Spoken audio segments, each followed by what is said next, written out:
تو آج ہم ایک بہت ہی دلچسپ شخصیت کونوسوکے ماتسوشیتا کی کہانی کا گہرائی سے جائزہ لے رہے ہیں۔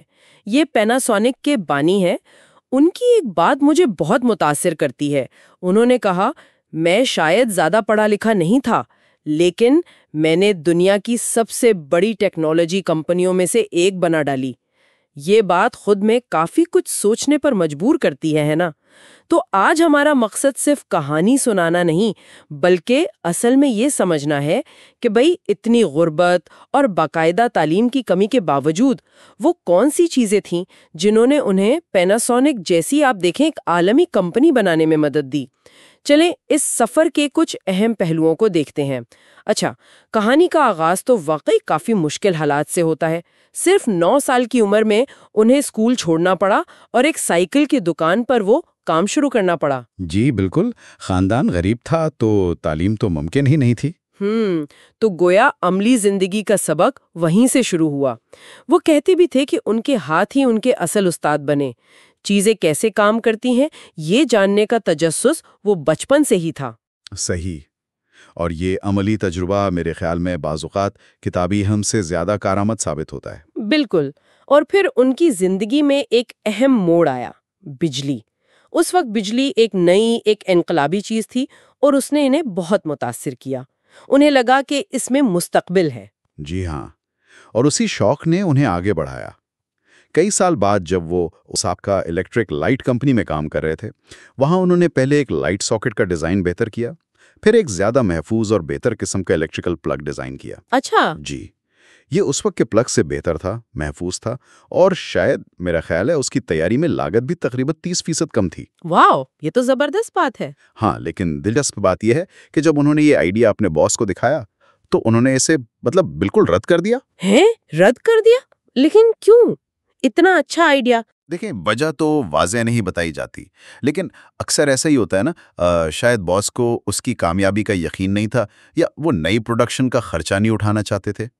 بہرحال یہ ایک عام مثال ہے کہ نئے خیالات کو شروع میں کیسے مزاحمت کا سامنا کرنا پڑتا ہے۔ صحیح، اداروں میں تبدیلی لانا آسان نہیں ہوتا، لیکن ماتسوشیتا نے ہمت نہیں ہاری۔ انہوں نے اس رد عمل کے بعد آپ سوچے نوکری ہی چھوڑ دی۔ جی، یہ بہت بڑا قدم تھا۔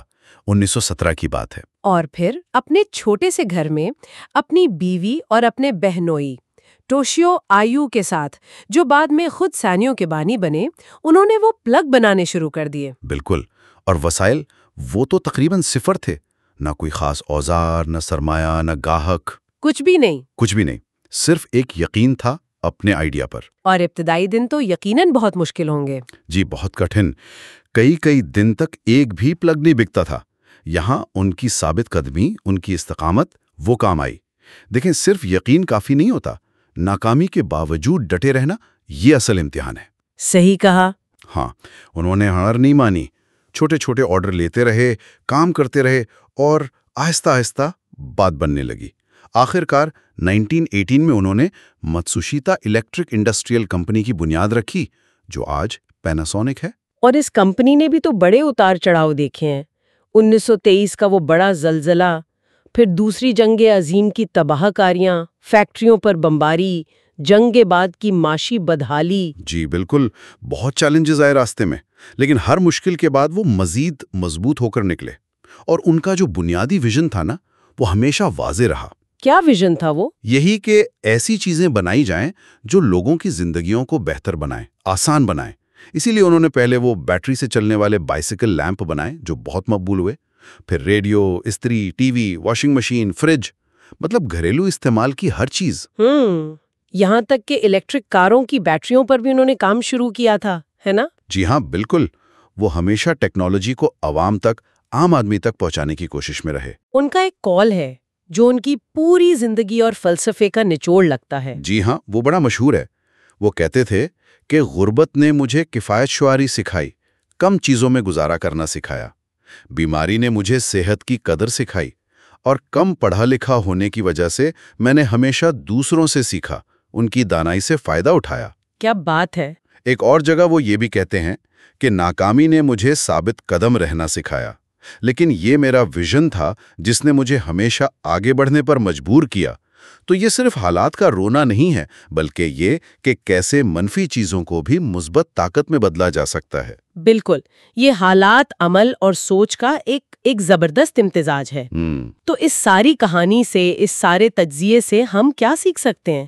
میرے خیال میں یہ صرف ایک کامیاب بزنس مین کی کہانی نہیں ہے، یہ لچک کی کہانی ہے، ویژن کی اہمیت کی کہانی ہے، اور مسلسل سیکھتے رہنے کی طاقت کی۔ جی بالکل۔ یہ دکھاتی ہے کہ اگر نیت صاف ہو، ارادہ پکا ہو، تو بظاہر ناممکن حالات کو بھی مواقع میں بدلا جا سکتا ہے۔ صحیح۔ اور یہ ایک سوال بھی ذہن میں لاتا ہے جس پر شاید غور کرنا چاہیے کہ کیا واقعی رسمی تعلیم کی کمی یا وسائل کی کمی ہمیشہ ایک رکاوٹ ہی ہوتی ہے، یا کبھی کبھی یہی کمیاں انسان کو زیادہ تخلیقی، زیادہ کفایت شار اور شاید زیادہ پرعزم بنا دیتی ہیں؟